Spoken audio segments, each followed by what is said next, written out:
सभी को सादर जय जिनेन्द्र। आइए मंगलाचरण के माध्यम से हम कक्षा को प्रारंभ करते हैं। नमो अरिहंताणं नमो सिद्धाणं नमो आयर्याणं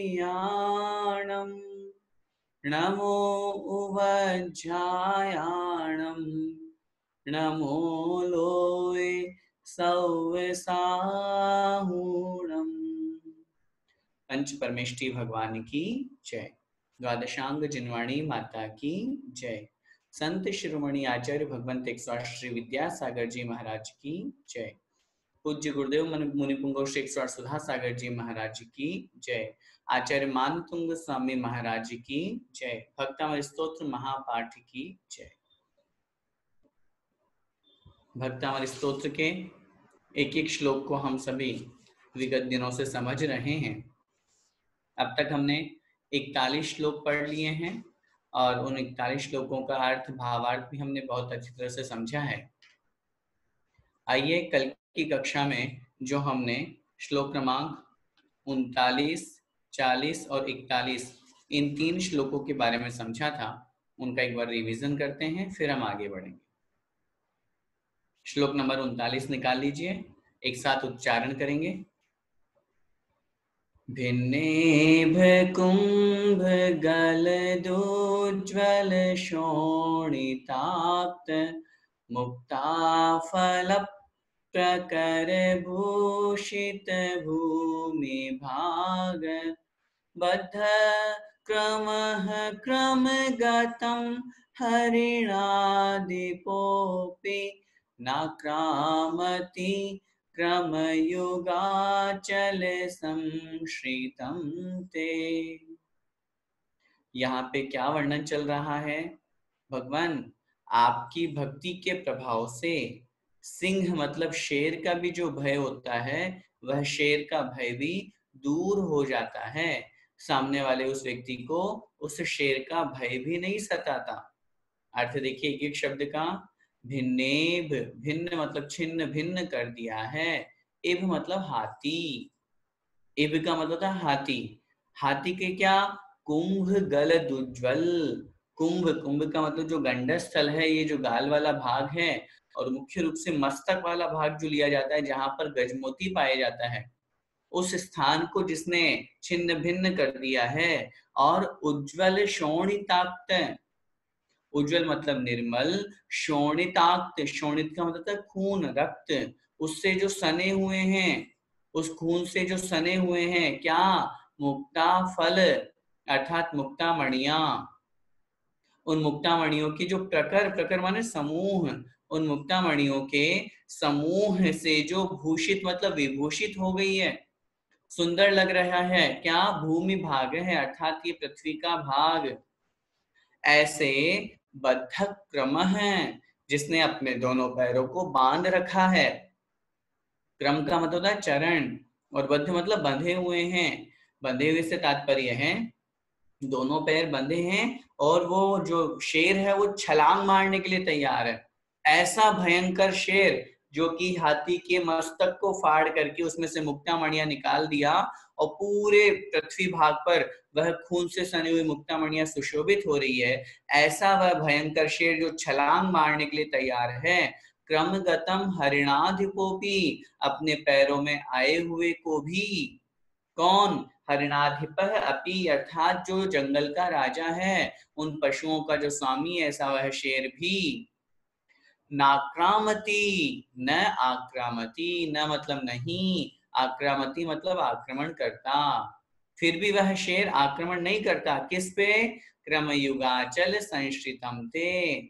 क्रमयुगाचल, क्रम अर्थात चरण, युग माने युगल, अचल माने पर्वत, अर्थात आपके चरण कमल रूपी, चरण रूपी युगल जो पर्वत है, उनका जिसने आश्रय लिया है, ऐसे उस आश्रय लेने वाले व्यक्ति के ऊपर वह शेर भी ना आक्रामति अर्थात आक्रमण नहीं करता। ये वास्तव में भगवान जिनेन्द्र देव की भक्ति का ही प्रभाव है कि भगवान की भक्ति के प्रभाव से ऐसा भयंकर से भयंकर वह सर्प और सांप भी सामने उपस्थित है, लेकिन फिर भी भगवान आपकी भक्ति और आपके चरणों का जिसने आश्रय ले लिया है वह व्यक्ति वह शेर उस भक्ति के ऊपर किसी प्रकार का भी आक्रमण नहीं करता है। आगे 40वें नंबर का श्लोक।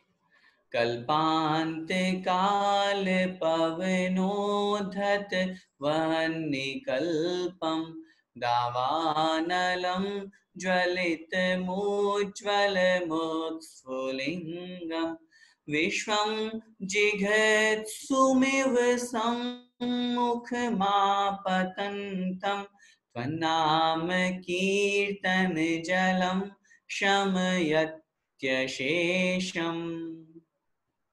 कितना अच्छा वर्णन कर रहे हैं। भयंकर से भयंकर आग, कैसी? कल्पांत काल। कल्पांत का मतलब था प्रलय, काल माने समय।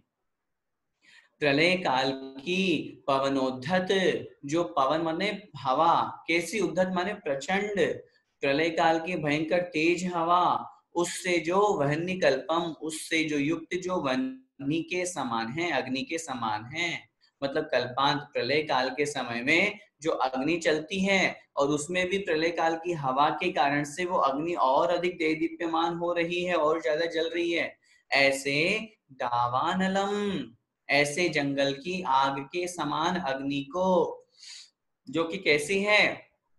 ज्वलितम अर्थात जल रही है, भभक रही है, भड़क रही है। उज्ज्वलम मुत्स्फुलिंगम, संधि विच्छेद हो जाएगा। उज्ज्वलम उत्स्फुलिंगम, उज्ज्वलम अर्थात जो उज्ज्वल है, बिल्कुल सफेद, बिल्कुल अग्नि जो है लाल लाल लपटें निकल रही है।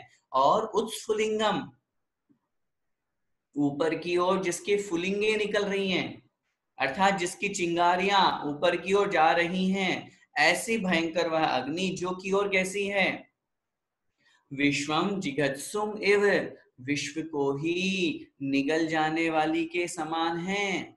जिगत्सुम का मतलब होता है निगलना, खाना, समाप्त करना। ऐसा लग रहा है, इतने भयंकर वह अग्नि है, ऐसा लग रहा है पूरे विश्व को 1 मिनट में खा जाएगी, अपने आगोश में ले लेगी, पूर्ण रूप से समाप्त कर देगी। ऐसी उस अग्नि को सम्मुखम आपतंतम, अपने सामने, आपतंतम अर्थात रखे हुए, अपने सामने को होते हुए देख करके, क्या?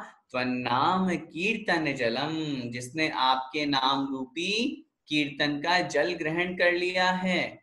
त्वन्नाम कीर्तन जलम अर्थात आपके नाम का जो यशोगान है, कीर्तन मतलब यशोगान है, उस रूपी जल के द्वारा शमयत्य शेषम, शमयति अशेषम, शमयति मतलब शमन कर दी जाती है, अशेषम मतलब पूर्ण रूप से। वह जो अग्नि है वो उस आपके नाम की कीर्तन मतलब यशोगान रूपी जल के द्वारा पूर्ण रूप से नष्ट कर दी जाती है, पूर्ण रूप से समाप्त कर दी जाती है। इतना अतिशय है, इतना प्रभाव है भगवान आपके नाम का। इसलिए जो आपका भक्त होता है वह ऐसे भयंकर विकराल अग्नि से भी भय को प्राप्त नहीं होता, डरता नहीं है। और निश्चित रूप से ये भगवान की भक्ति का प्रभाव है, तभी तो ऐसे भयंकर अग्निकुंड में प्रवेश करने पर भी सीता का वह जो अग्नि है वो जल के रूप में परिवर्तित हो गया। ये साक्षात उदाहरण है, ये कोई कल्पना वाला उदाहरण नहीं है, वास्तव में उसके साथ में ऐसा हुआ था। हमें भी अपने अंदर दृढ़ श्रद्धा और विश्वास करके और भगवान जिनेंद्र देव की भक्ति करनी चाहिए। अगला श्लोक। रक्ते क्षणं समदकोकिलकण्ठनीलं क्रोधोद्धतं फणिनमुत्फणमापतन्तम् आक्रामति क्रमयुगेण निरस्तशङ्कस्त्वन्नामनागदमनि हृदयस्य पुंसः। अब इस श्लोक में सर्प की चर्चा कर रहे हैं, सांप। भगवान आपके भक्त के ऊपर अगर सामने सांप की भी विपदा आए तो भी वह आपका भक्त बिल्कुल निशंक होकर के आपके नाम रूपी औषधि को लेकर के और सामने से बिल्कुल निकल जाता है, उस सर्प को भी उलांघ जाता है, मतलब उसको भी क्रॉस कर जाता है, तो भी वो सर्प उसका कुछ भी बिगाड़ नहीं पाता। देखिए, रक्ते क्षणम, रक्त ईक्षणम, रक्त माने लाल, ईक्षणम मतलब आंखें, लाल लाल हो रही हैं आंखें जिसकी, भयंकर प्रचंडता का वर्णन चल रहा है, सांप को छोटा मोटा नहीं है, लाल लाल आंखें हैं। समद अर्थात मदमस्त से युक्त है। कोकिल कंठ नीलम, कोकिल का तात्पर्य है मदयुक्त जो कोयल है, उस कोयल के कंठ के समान जो काला है। नीलम का यहाँ अर्थ हमको लगाना काला। मदोन्मत्त मदयुक्त जो कोयल है, उस कोयल के कंठ के समान जो अत्यधिक नीला है, काला है, ऐसा। और क्या कह रहे हैं आगे, क्रोधोद्धतम, क्रोध से जो प्रचंड है, क्रोध उद्धतम, क्रोध से जो अत्यंत प्रचंड है, भयंकर क्रोध से युक्त है, ऐसे फणिनम, ऐसे सांप को, फणिनम का मतलब सांप, सर्प, ऐसे सर्प को, जो कि कैसा है, आगे शब्द का प्रयोग कर रहे हैं, उत्फणम आपतंतम, उत्फणम अर्थात फण को जो उठाए हुए हैं, उसको आपतंत मतलब सामने आने वाले, ऐसे फण को उठाए हुए सामने आने वाले उस सर्प को देख करके भी वह सर्प भी क्या है, क्या आक्रामती क्रम युगेण निरस्त शंक है। आक्रामती मतलब लांग जाता है, आगे निकल जाता है, कैसे, क्रम युगेण अपने दोनों पैरों से, क्रम का मतलब होता है चरण, पैर, और युगेण से तात्पर्य युगल, अर्थात आपके दोनों वह भक्त जो है वह अपने दोनों पैरों से लांग जाता है, कैसा होकर के, निरस्त शंक है, अर्थात शंका से रहित होकर के, शंका से रहित होकर के वह उस सर्प को भी लांग जाता है, आगे बढ़ जाता है। कौन, त्वन्नाम नाग दमनी हृदयस्य पुंसः, त्वन्नाम आपके नाम रूपी, नाग दमनी नाग को दमन करने वाली जो औषधि है, कौन सी औषधि, आपके नाम रूपी औषधि जो है जिसके पास में है, वह हृदय मतलब हृदय में, यस्य पुंसः जिस पुरुष के, जिस पुरुष के हृदय में भगवान आपके नाम रूपी नागदमनी औषधि है, वह व्यक्ति उस सांप को भी उलांग जाता है, अर्थात क्रॉस कर जाता है, उस सांप के माध्यम से उस भगवान आपके भक्त को किंचित मात्र भी बाधा नहीं पहुंचती।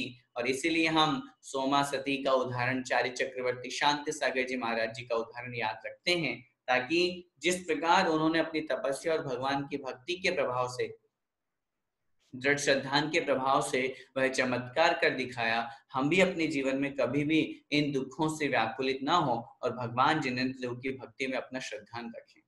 यहाँ तक हमारा हो गया था। देखिए आगे देखते हैं, श्लोक क्रमांक 42 निकाल लीजिए। पहले उच्चारण करेंगे एक एक शब्द का, फिर उसके पश्चात अर्थ समझेंगे। बोलेंगे, वल्गत तुरंग, वल्गत तुरंग गज गर्जित, गज गर्जित भीमनाद, भीमनाद, वल्गत तुरंग गज गर्जित भीमनाद, माजौ बलम, माजौ बलम बलवतामपि भूपतीनाम, भूपतीनाम, माजौ बलम बलवतामपि भूपतीनाम, उद्यत दिवाकर, उद्यत दिवाकर मयूख शिखा पविद्धम, मयूख शिखा पविद्धम,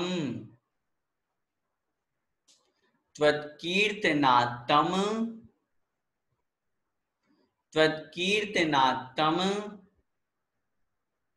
इवाशु भिदामुपैति भिदामुपैति त्वत्कीर्तनात्तम इवाशु भिदामुपैति। एक एक लाइन को बड़े ध्यान से सुन करके रिपीट करेंगे। वल्गतुरंग गज गर्जित भीमनाद, बोलिए। वल्गतुरंग गज माजौ बलं बलवतामपि भूपतीनाम्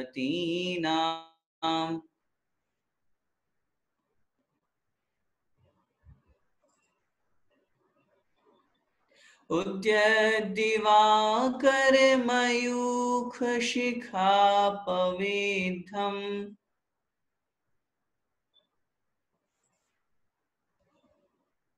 त्वत्कीर्तनात्तम इवाशु भिदामुपैति।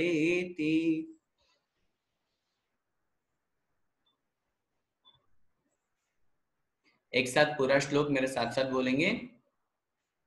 वल्गतुरंग गज गर्जित भीमनाद माजो बलम बलवतामपि भूपतीनाम् उद्यद्दिवाकर मयूख शिखापवेद्धम् त्वत्कीर्तनात्तम इवाशु भिदामुपैति। इस श्लोक में क्या वर्णन कर रहे हैं? इस श्लोक में बताया जा रहा है जिस युद्ध में, वैसे युद्ध का वर्णन अगले श्लोक में करेंगे, लेकिन यहां वर्णन चल रहा है सेना का। जो भयंकर से भयंकर सेना, बलवान से बलवान सेना भी है सामने, शत्रु पक्ष की अनीति अन्याय रूप आचरण करने वाली, ऐसी उस शत्रु सेना को भी भगवान आपका नाम लेने वाला व्यक्ति इस तरह से भगा देता है जिस प्रकार सूर्य की एक किरण से सारा का सारा अंधकार नष्ट हो जाता है। ऐसे ही आपके कीर्तन, आपकी यशोगान, आपके नाम से उस व्यक्ति का सारा जो सेना है, विरोधी सेना है, वो भाग जाती है। देखिए कैसे अर्थ करेंगे, ध्यान से। वल्गत तुरंग, अर्थ लिखिए। वल्गत, वल्गत का मतलब होता है उछलते हुए। वल्गत माने उछलते हुए। तुरंग, तुरंग का मतलब होता है घोड़े। वल्गत तुरंग अर्थात उछलते हुए घोड़े। क्योंकि हम सेना का वर्णन पढ़ रहे हैं ना, तो जहां भयंकर से भयंकर बड़े बड़े घोड़े उछल रहे हैं, उन घोड़े के ऊपर घुड़सवार बैठे हुए हैं, और साथ में क्या है, गज, गज माने हाथी। उन हाथियों की गर्जित मतलब गर्जना से, जहां उछलते हुए घोड़े हैं, गज गर्जित हाथियों की गर्जना से, भीमनाद, भीम मतलब अत्यधिक, भीम का मतलब अत्यधिक, नाद, नाद का मतलब होता है आवाज, नाद का मतलब आवाज, अत्यधिक आवाज जहां आ रही है, क्या मतलब, घोड़े हिन हिनाते हैं, है ना, और हाथी क्या करता है, हाथी चिंघाड़ता है। मैंने एक बार पहले भी आपसे निवेदन किया था ना, सब पशुओं की आवाज अलग अलग होती है। हम बोलेंगे कुत्ता बोलता है, तो वो शब्द ठीक नहीं बोल पाएंगे हम बोलेंगे कुत्ता भौंकता है ना। हाथी हिन हिनाता है, सॉरी, घोड़े हिन हिनाते हैं, हाथी चिंघाड़ता है, चिड़िया चहचहाती है, कोयल कूकती है, मनुष्य बोलता है ना। तो सबके लिए अलग अलग शब्द का प्रयोग वहां पर किया गया है। तो यही वल्गत तुरंग अर्थात भयंकर उछलते हुए जो जहां घोड़े हैं, गज गर्जित हाथियों की गर्जना से, भीमनाद अत्यधिक आवाज जहां हो रही है उनके चिंघाड़ने से, ऐसे भीमनाद माजो बलम है, तो आधा में माजो का आधा में ऊपर चला जाएगा, भीम नादम, फिर यहां निकलेगा आजो, ऐसे युद्ध में। आजो का क्या तात्पर्य है? युद्ध में, ऐसे युद्ध में, जो कि कैसी है? बलम अर्थात सेना को, ऐसे युद्ध में सेना को, बलम का तात्पर्य सेना लगाना है, ऐसे युद्ध में जिसमें क्या हो रहे हैं? घोड़े उछल रहे हैं, हाथी जो है वो गर्जना मतलब बहुत आवाज कर रहे हैं, चिघाड़ रहे हैं, ऐसे युद्ध में सेना को, किसकी सेना को? बलवताम अपि भूपतीनाम, बलवताम अपि, संधि विच्छेद करेंगे, बलवताम अपि, बलवताम अर्थात बलवान, शक्तिशाली, अपि मतलब भी, कौन? भूपति नाम अर्थात राजाओं के, ऐसे बलवान राजा महाराजाओं की सेना को, युद्धे मतलब युद्ध, ये आजो मतलब युद्ध में।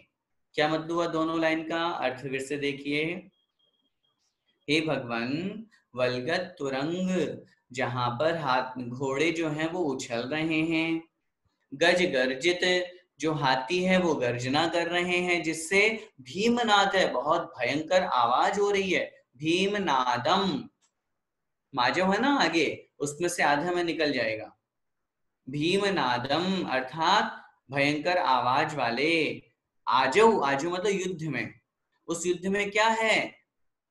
बलम अर्थात सेना को, किसकी सेना को? किसकी सेना को?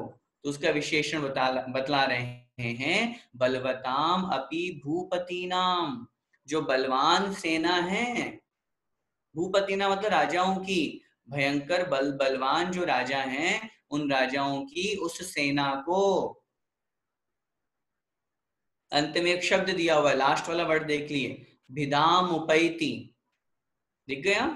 भिदाम उपैति, भिदाम उपैति, उस सेना को भी, भिदाम उपैति छिन्न भिन्न कर देता है। कौन कर देता है छिन्न भिन्न? वो आगे आएगा, इसमें वर्णन करेंगे, जो आपके नाम कीर्तन का जाप करता है, वह व्यक्ति, वह योद्धा उस सेना को भी छिन्न भिन्न कर देता है, मतलब भगा देता है, टुकड़े कर देता है, नाश कर देता है। किसके समान? अब वो उदाहरण तीसरी लाइन में दे रहे हैं, वापस थर्ड लाइन में आ जाइए, उद्यत दिवाकर, उद्यत मतलब उदित होता हुआ, उद्यत का मतलब उदित होता हुआ, कौन? दिवाकर, दिवाकर मतलब सूर्य, दिन को करने वाला सूर्य तो होता है ना, इसलिए उदित होता हुआ सूर्य, जैसे उस सूर्य की मयूख, मयूख का मतलब होता है किरण,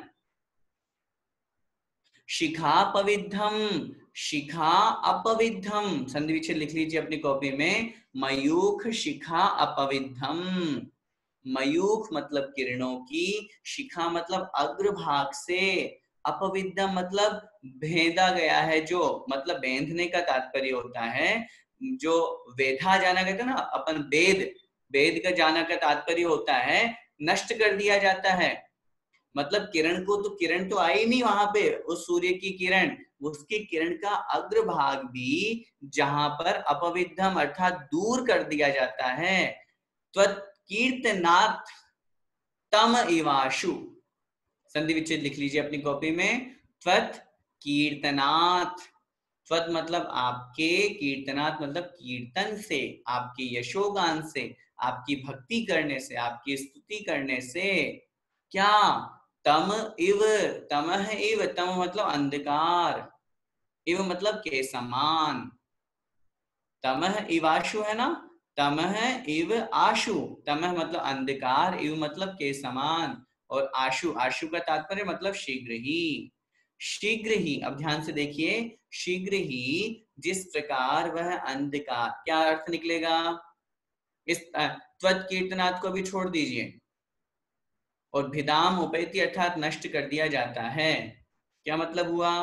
जिस प्रकार, यू मतलब जिस प्रकार उदित होता हुआ सूर्य, उस सूर्य की जो मयूख अर्थात किरणें हैं, किरणों के अग्रभाग से जो नष्ट कर दिया गया है, ऐसा वह भयंकर अंधकार जिस प्रकार भिदाम उपैति छिन्न भिन्न कर दिया जाता है, नष्ट हो जाता है, ठीक उसी प्रकार भगवान आपके कीर्तनात् त्वत् कीर्तनात्, ठीक उसी प्रकार त्वत् कीर्तनात् मतलब आपके कीर्तन से, आपके यशोगान से ऐसे उस भयंकर सेना को भी भिदाम उपैति अर्थात छिन्न भिन्न कर दिया जाता है। ठीक है, समझ में आया क्या कहना चाह रहे हैं श्लोक में आचार्य महाराज? आचार्य महाराज का कहने का तात्पर्य यह है कि जो भयंकर से भयंकर बलवान से बलवान सेना भी है, वह सेना भी भगवान आपका नाम लेने वाले से, वह सामने वाली भयंकर से बलवान सेना भी छिन्न भिन्न हो जाती है, भाग जाती है। भगवान के नाम में इतनी शक्ति है, इतने सामर्थ्य है, इसलिए उस प्रकार का विश्वास करके और हम सभी को भगवान के प्रति अपनी भक्ति और अपनी स्तुति प्रकट करनी चाहिए। एक बार फिर से अन्वय से पूरा अर्थ देख लें। मैं हिंदी बोलूंगा, आपको बिल्कुल ध्यान से वहां संस्कृत के शब्दों को ध्यान रखना है। नीचे से अन्वय से प्रारंभ करेंगे तो पहला शब्द होगा त्वत् कीर्तनात्, भगवान आपके कीर्तन से, आपके यशोगान से, आपकी स्तुति से, आजो अर्थात युद्ध भूमि में, जहां पर वलगत तुरंग अर्थात घोड़े उछल रहे हैं, गजगर्जित हाथी गर्जना कर रहे हैं, जिससे भीमनादम अर्थात भयंकर आवाज हो रही है, ऐसे उस स्थिति वाले उस युद्ध भूमि में, जहां पर आगे कह रहे हैं सामने क्या चीज है, बलवताम अर्थात बलवान, भूपति नाम अपनी अर्थात राजाओं की, उन बलवान जो शक्तिमान जो राजा हैं, उन राजाओं की बलम अर्थात सेना को विदाम उपैति वह कैसे नष्ट कर दी जाती है, जिस प्रकार उदित होते हुए सूर्य की किरणों के अग्रभाग से सारा का सारा अंधकार जो है वो भेद दिया जाता है, नष्ट कर दिया जाता है, ठीक उसी प्रकार भगवान आपके नाम रूपी कीर्तन से, आपके यशोगान से, आपकी भक्ति पूजा करने से वह बलवान से बलवान जो सेना है, वह सेना भी क्या हो जाती है, छिन्न भिन्न कर दी जाती है, अर्थात नष्ट कर दी जाती है, समाप्त कर दी जाती है। ये भगवान की भक्ति का प्रभाव है, भगवान की स्तुति का प्रभाव है। और निश्चित रूप से हम सभी को इस श्लोक के माध्यम से भगवान की भक्ति और स्तुति के प्रति भावना रखना चाहिए। ऐसा कोई भी केस नहीं है, ऐसी कोई सी भी बात नहीं है जो भगवान की भक्ति के प्रभाव से विजय को प्राप्त नहीं होता। इस श्लोक में यही बताया गया है कि भयंकर से बड़ा बलवान शत्रु सामने है, और इसीलिए जब हम उदाहरण देखते हैं, चाहे कौरवों का देख लें चाहे पांडवों का देख लें, कौरव थे संख्या में बहुत सारे, पांडव थे संख्या में बहुत कम, लेकिन फिर भी विजय किसकी हुई, पांडवों की। क्यों?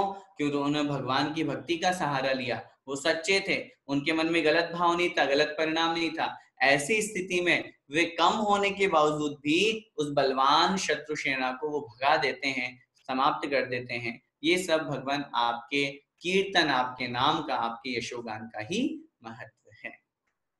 इस श्लोक का सूत्र लिखिए, प्रभु भक्ति के प्रभाव से, प्रभु भक्ति के प्रभाव से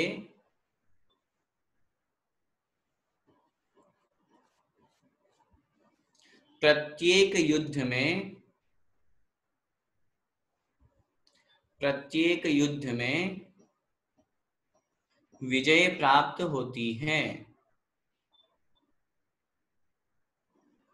प्रभु भक्ति के प्रभाव से प्रत्येक युद्ध में विजय प्राप्त होती है। और ये निश्चित रूप से मान करके चलिएगा, अगर किसी के जीवन में कोई केस है और अगर वो सच्चा है, केस अगर किसी के चल रहा है लेकिन अगर वो सच्चा है,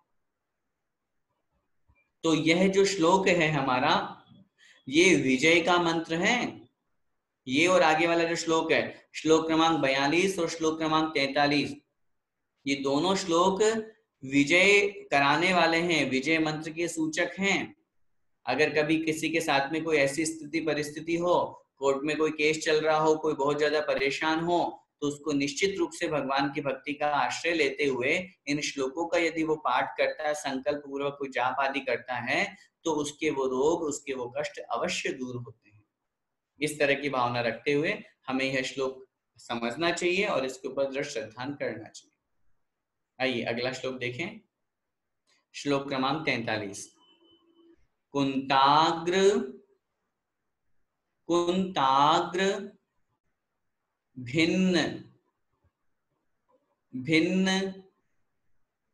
गज शोणित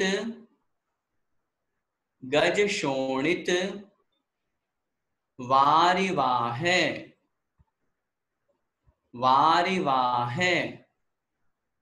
कुंताग्र भिन्न गज शोणित वारिवाहे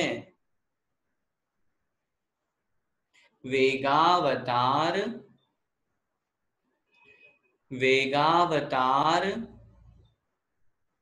तरणातुर योध भीमे वेगावतार तरणातुर योध भीमे युद्धे जयम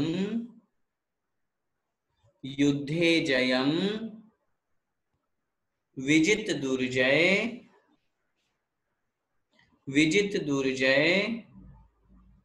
जेय पक्षास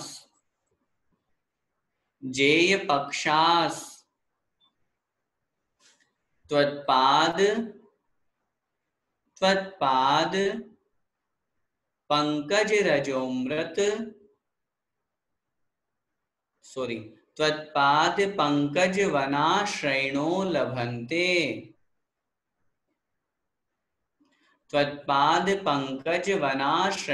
लभन्ते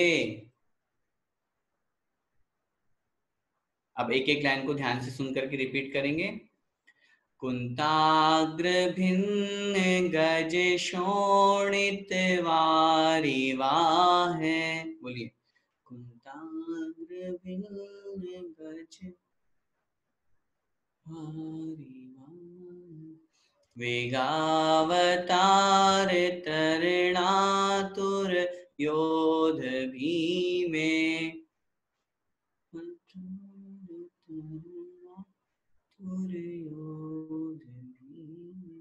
युद्धे जयं विजित दुर्जय जेय पक्षास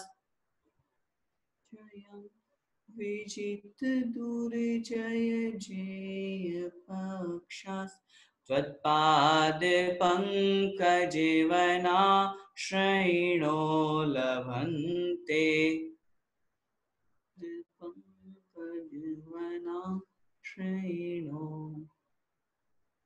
एक साथ बोलेंगे मेरे साथ साथ। कुंताग्र भिन्न गज शोणित वारिवाहे वेगावतार तरणातुर योध भीमे युद्धे जयं विजित दुर्जय जेय पक्षास त्वत्पाद पंकज वनाश्रयणो लभन्ते। अब इस श्लोक में भी आचार्य महाराज युद्ध का वर्णन कर रहे हैं। पिछले वाले श्लोक में महत्वपूर्ण बात थी उस सेना की, क्योंकि हाथी घोड़े वो सब विशेषण सेना के होते हैं। अब यहाँ वर्णन कर रहे हैं युद्ध भूमि का। क्या है, दोनों में थोड़ा सा अंतर है। वहां तो वर्णन किया गया था सामान्य रूप से सेना का, जो सेना ऐसी है जिसमें भयंकर बड़े बड़े जो हाथी है वो चिंघाड़ रहे हैं, जो घोड़े हैं वो बहुत तेज आवाज कर रहे हैं, ऐसे भयंकर युद्ध भूमि का सेना का वर्णन था। अब इसमें युद्ध क्षेत्र का भूमि का वर्णन है। देखिए कैसे है, कैसी है वो युद्ध भूमि। कुंताग्र संधि विच्छेद कुंत अग्र कुंत का मतलब होता है भाला। भाला होता है ना जिससे युद्ध किया जाता है, जिसको जो आगे से नुकीला होता है। तो कुंताग्र अर्थात उस भाले के अग्रभाग से, कुंताग्र भाले के अग्रभाग से भिन्न, भिन्न माने नष्ट कर दिया है। थोड़ा सा यहाँ पर रौद्र रस का वर्णन है, थोड़ा सा विभत्स, बिल्कुल वीर रस का भयंकर वाला युद्ध चल रहा है। कैसा, जहां पर उस भाले के अग्रभाग से, क्योंकि भाले का आगे वाला जो हिस्सा होता है नुकीला होता है लोहे का, उस भाले के अग्रभाग से भिन्न माने नष्ट कर दिया है। गज अर्थात हाथियों को। बड़े बड़े भयंकर से भयंकर युद्ध होते हैं, हम देखते हैं बड़े बड़े योद्धा वो भाले लेकर के चलते हैं और हाथियों के पेट में, हाथियों के मस्तक पर, कहीं पर भी डाल देते हैं, बड़े बड़े हाथी। अब जब हाथी के ऊपर इस तरह से वार किया जाएगा और हाथी मरण को प्राप्त होगा तो क्या होगा? भयंकर खून निकलेगा। तो क्या करें? शोणित वारिवाह। शोणित माने खून, रक्त। उस रक्त के वारिवाह, वारी वारी का तात्पर्य होता है जल, उस रक्त रूपी जल के वाह मतलब प्रवाह में। देखिए कवि की कल्पना, आचार्य मानतंग स्वामी महाराज कहां से कहां पहुंचा रहे हैं हमको। भयंकर से भयंकर युद्ध भूमि का वर्णन कर रहे हैं। पहली लाइन में फिर से देखो, जहां पर कुंताग्र, कुंताग्र का तात्पर्य होता है भाले के अग्रभाग से, भिन्न माने छिन्न भिन्न कर दिए गए हैं, नष्ट कर दिए गए, मार दिए गए हैं। कौन? गज, गज का मतलब हाथी। और उनके मरने से क्या हुआ? शोणित वारिवाह, खून की जहां नदियां बह रही है। इतना भयंकर, अरे हाथी है, हाथी के शरीर में कितना सारा खून होगा, ऐसे एक आध हाथी को थोड़ी मारा गया है।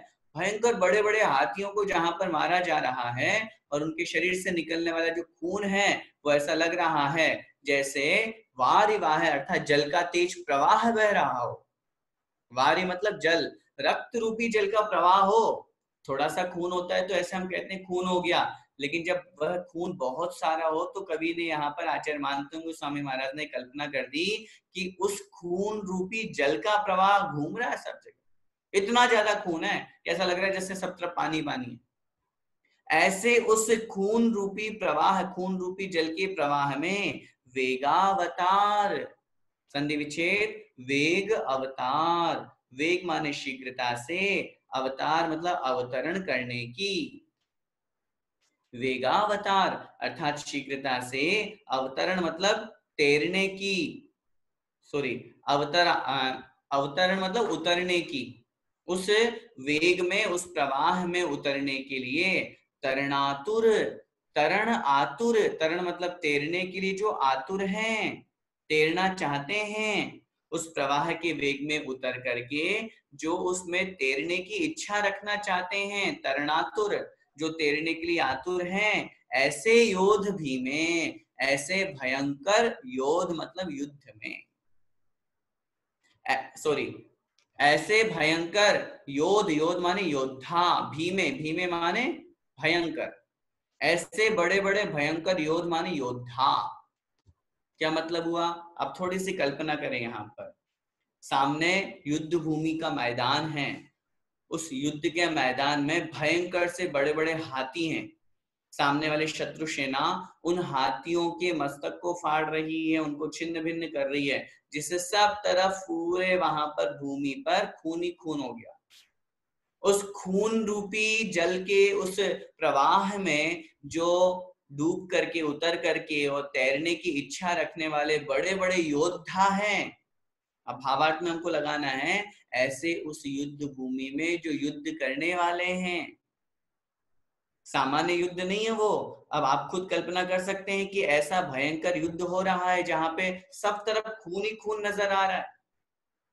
सामने वाला एक सेकेंड अगर चूक हुई तो सामने वाला शत्रु मार डालेगा। जब इतने बड़े बड़े हाथियों को वो अपने भालों के अग्रभाग से, नुकीले कोनों से जब मार रहा है, तो हम ये विचार कर सकते हैं कि सारे के सारे जो अन्य मनुष्य होंगे उनका क्या हाल हो रहा होगा, उनकी क्या हालत होगी। ऐसे, आगे शब्द का प्रयोग किया, युद्धे, ऐसे युद्ध में। कैसे युद्ध में? जिसका वर्णन ऊपर की दो पंक्तियों में किया गया। ऐसा युद्ध जहां पर भाले के अग्रभाग से जिन हाथियों को नष्ट कर दिया गया और उनकी खून का प्रवाह जो है वो जल के समान सब तरफ बह रहा है, उस खून के प्रवाह के वेग में उतर करके जो तैरने की इच्छा रखने वाले बड़े बड़े योद्धा हैं, ऐसे युद्ध में जयम अर्थात विजय को, अंत में एक शब्द दिया लभंते मतलब प्राप्त करते हैं। ऐसे उस भयंकर युद्ध में भी जयम लभंते, भगवान विजय को प्राप्त करते हैं। कैसा है वो युद्ध, उसकी और विशेषता बतला रहे हैं। विजित दुर्जय जेय पक्षा, कैसे विजय प्राप्त करते हैं? विजित, विजित का मतलब पराजित करके, ऐसे उस युद्ध में जयम लभन्ते, विजय को प्राप्त करते हैं। कैसे? विजित, विजित मतलब जीत करके, मतलब पराजित करके। जो कि कैसा है? शत्रु पक्ष। दुर्जय जेय पक्षः, शत्रु पक्ष कैसा है? दुर्जय, बड़े कठिनता से, जय माने जीतने योग्य है, विजय प्राप्त करने में जो बड़ी कठिनता से जीतने योग्य हैं, ऐसे उस शत्रु पक्ष पे भी विजयम, विजित, विजित माने जीत करके, जयम लभन्ते, जय को प्राप्त करते हैं। कब? कौन? त्वत्पाद पंकज वनाश्रयणो, संधि विच्छेद लिखिए। त्वत्पाद पंकज वन आश्रयण है, त्वत्पाद पंकज वन आश्रयण है, आपके, त्वत मतलब आपके, पाद मतलब चरण, आपके पाद अर्थात चरण, और फिर आगे दिया है पंकज, पंकज माने कमल, आपके चरण कमल रूपी वन आश्रयण है, वन का आश्रय लेने वाले, आपके चरण कमल रूपी वन का आश्रय लेने वाले जो हैं, क्या मतलब हुआ? भगवान जिन्होंने आपके चरणों का आश्रय लिया है, ऐसे जो आपके भक्त हैं, भगवान वे भक्त यदि इस प्रकार उस युद्ध भूमि में लड़ते हैं, तो उस युद्ध भूमि में उस शत्रु पक्ष को जो बड़ी कठिनता से जीतने योग्य हैं, उस शत्रु पक्ष को भी जीत करके और क्या करते हैं? जयम लभन्ते, विजय को प्राप्त करते हैं। और मैं फिर पुनः निवेदन करूंगा, ये श्लोक पहले वाले श्लोक से पूर्ण रूप से रिलेटेड है। वहां पर भी युद्ध भूमि का वर्णन था, यहाँ पर भी युद्ध भूमि का वर्णन है। फर्क सिर्फ इतना है, वहां विशेष रूप से सेना का वर्णन दिया गया था और यहाँ पर उस युद्ध भूमि का वर्णन किया हुआ है। और सोचिए, हम ये यहाँ पर कहते हैं कि आचार्य मानतुंग स्वामी महाराज इतने बड़े महान संस्कृत के विद्वान थे। जब हमने स्तोत्र प्रारंभ किया था, तब आपसे निवेदन किया था कि उनके संस्कृत से अन्य लोग, ब्राह्मण लोग जलते थे, तभी तो जाकर के राजा को उनकी शिकायत की थी और तभी तो जाकर के फिर उनको 48 सालों में बंद होना पड़ा था। तो ऐसी स्थिति में अपने को यहाँ पर ये समझना है, जो कोई भी स्तोत्र होता है, कोई भी काव्य होता है, किसी के मन में प्रश्न आ सकता है, अरे हम तो भगवान की भक्ति पूजा कर रहे हैं, स्तुति कर रहे हैं, ये यहाँ से युद्ध का वर्णन क्यों कर दिया? और सामान्य से करना ही था तो कह देते कि हाँ, युद्ध में भी विजय प्राप्त होती है। ऐसा खून खच्चर बहाने की बात, मारने काटने की बात आप तो मना करते हैं, हमारा धर्म तो हिंसा प्रधान है, फिर इसमें ये बात क्यों की गई? इसका क्या उत्तर होगा? इसका उत्तर ये होगा, कोई भी स्तोत्र पाठ कुछ भी लिखा जाता है, कोई भी काव्य लिखा जाता है, तो उस काव्य को साहित्य की कसौटी पर खरा उतरने के लिए उसमें सभी रसों का वर्णन किया जाता है। वीर रस का, रौद्र रस का, करुण रस का, श्रृंगार रस का। हम प्रथमानुगादि ग्रंथ पढ़ते हैं, उसमें अगर वे काव्य, वे जो पुराण आदि लिखे गए हैं, उनमें अगर सब रसों का वर्णन नहीं होगा, तो साहित्य की कसौटी पर नहीं खरा माना जाता, फिर लोग रिजेक्ट कर देते हैं। और पहले के समय में तो ऐसा भी था, अगर कोई पूरा अधूरा लिखता था तो उसको दंड भी दिया जाता था। इसलिए हमारे प्रथमानियों के ग्रंथों में आप देखेंगे बहुत से स्थान पर खूब युद्ध भूमि का वर्णन है, खूब श्रृंगार रस का वर्णन है, लेकिन हमारी दृष्टि को उधर नहीं ले जाते हुए हमें क्या करना चाहिए? हमें तो तथ्य तक पहुंचना है। इतना सब कुछ श्रृंगार से युक्त रानियां थी, इतनी सारी रानियां थी, लेकिन उसके बावजूद भी भरत चक्रवर्ती को या भगवान को उनको छोड़ने में एक सेकंड भी नहीं लगा। तो उस तथ्य तक हमको पहुंचना, लक्ष्य वहां पहुंचाना चाहते हैं कि इतना सब कुछ होने के बावजूद भी जब वो छोड़ चुके एक क्षण में, हमारे पास तो कुछ नहीं है, फिर भी हम नहीं छोड़ पा रहे। तो इसीलिए यहाँ पर ऐसा मत समझिएगा कि यहाँ पर इतना युद्ध भूमि का या खून का, इस तरह का वर्णन रौद्र रस का क्यों किया गया। ये यहाँ पर आचार्य महाराज ये बताना चाह रहे हैं कि ऐसा भयंकर से भयंकर युद्ध हो। अब अच्छा, हमारे साथ में तो नहीं होगा कभी ऐसा युद्ध, हमारे तो छोटे मोटे युद्ध होते हैं घरों में, थोड़े बहुत छोटे मोटे, रुपए पैसे को लेके, जमीन जायदाद को लेकर के, आस पड़ोस वालों को लेकर के, सास बहू के झगड़े हैं, देवरानी जेठानी के थोड़ी बहुत कहा सुनी है ना, छोटे मोटे झगड़े होते हैं। तो अब आचार्य महाराज यहाँ कह रहे जब इतने बड़े युद्ध में विजय प्राप्त हो जाती है तो हमारे घर के जो छोटे मोटे युद्ध हैं इनमें तो आराम से विजय प्राप्त हो जाएगी। कहने का हमारा भाव ये है, हमारे द्वारा भगवान की भक्ति का जो आश्रय लिया जाता है उस जीव को कोई कष्ट नहीं होता है, उसके जीवन के सब विकल्प नष्ट हो जाते हैं, सुख की उसको प्राप्ति होती है। बस अपने आप में इतना दृढ़ श्रद्धा और विश्वास उसको वहां पर करना चाहिए। इसीलिए इस श्लोक में यहाँ पर पुनः युद्ध का वर्णन करते हुए आचार्य महाराज ने कहा है, एक बार फिर से पूरा श्लोक देखें, अर्थ देखिएगा कि जिस युद्ध भूमि में कुंताग्र अर्थात भाले के अग्रभाग से छिन्न भिन्न कर दिए हैं, नष्ट कर दिए गए हैं हाथी, उन हाथियों के खून से जो पूर्ण रूप से एक जल की धारा, मतलब नदी की धारा जो निकल रही है, खून रूपी नदी की धारा में जो प्रवाह करने वाले हैं, उतर करके उसमें तैरने की इच्छा रखने वाले बड़े बड़े योद्धा हैं, वे योद्धा युद्ध में क्या करते हैं, विजित अर्थात जय प्राप्त करके, विजय प्राप्त करके, जो शत्रु पक्ष को जिसको जीतना बहुत कठिन है उसको कठिनता से जीतने योग्य उस शत्रु पक्ष की सेना को भी अपने युद्ध भूमि में विजय को प्राप्त करते हैं। कौन? जो भगवान तत्पाद पंकज वनाश्रयण है, आपके चरण कमल रूपी वन का आश्रय लेते हैं। जैसे उस युद्ध भूमि में वन स्थान को देख करके वे शत्रु पक्ष अपने चालाकी के द्वारा, अपनी कुशलता के द्वारा सामने वाले को मार गिराते हैं, ठीक उसी प्रकार भगवान आपके चरण कमल रूपी वन का जिसने आश्रय लिया है उसके जीवन में कभी भी पराजय नहीं होती, वो हमेशा विजय को ही प्राप्त होता है और हमेशा अपने जीवन में आगे बढ़ता है। इस प्रकार की भावना अपने को इस श्लोक के माध्यम से समझनी चाहिए। आइए इस श्लोक का सूत्र लिखिए।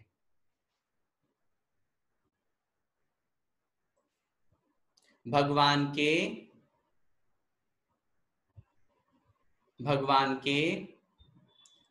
चरणों का आश्रय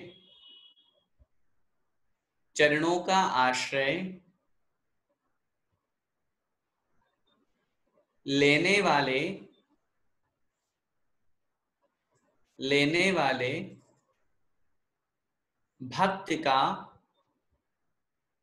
भक्त का कोई भी दुश्मन नहीं होता।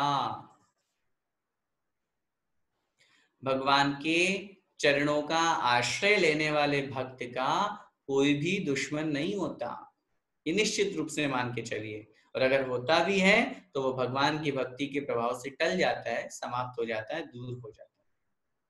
बस आज के लिए इतना ही। इन 2 श्लोकों को हमने पढ़ा, बहुत अच्छी तरह से इनको समझ करके इनका अर्थ लगाइए और इनको याद करें। और जब भी कभी अपने मन में किसी की भी प्रति, क्योंकि हमारे घर गृहस्थी में लड़ाई झगड़े, आपत्ति विपत्ति, आस पड़ोस के कोई भी विकल्प बहुत होते ही रहते हैं, आए दिन होते रहते हैं।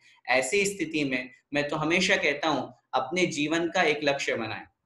और जो हम भक्तामृत इतने दिनों से पढ़ रहे हैं तो हमें इन भक्तामृत स्तोत्र को पढ़ करके सबसे पहले एक नियम तो यह लेना ही लेना चाहिए कि मैं प्रतिदिन एक बार, कम से कम एक बार भक्तामृत का पाठ जरूर करूंगा।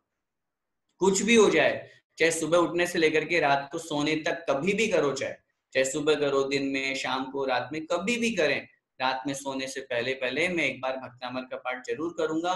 प्रत्येक मंत्र अभी अपन पढ़ रहे हैं इतने दिनों से, सब लोगों को बहुत अच्छा भी लग रहा है कि हमें इनका अर्थ भी समझने का अवसर प्राप्त हुआ है। तो ऐसे अवसर को हम सिर्फ अपने से पढ़ लिया और हो गया इतने में हम गवाए नहीं, हम उस एक एक श्लोक को पढ़ें, उसके अर्थ भाव को चिंतन करें और अपने जीवन में भगवान की श्रद्धा भक्ति को और बढ़ाएं। ऐसा करेंगे तो हमारा पढ़ना पढ़ाना सार्थक होगा और आप लोगों का भी पढ़ना सार्थक होगा। इसलिए मेरा आपसे यही निवेदन है, आज के इन दोनों श्लोकों को लेकर के और पिछले जो श्लोक हुए उनको माध्यम बना करके और प्रतिदिन पाठ करें और अर्थ भावार्थ को जरूर समझें। बोलिए पंच परमेष्ठी भगवान की जय।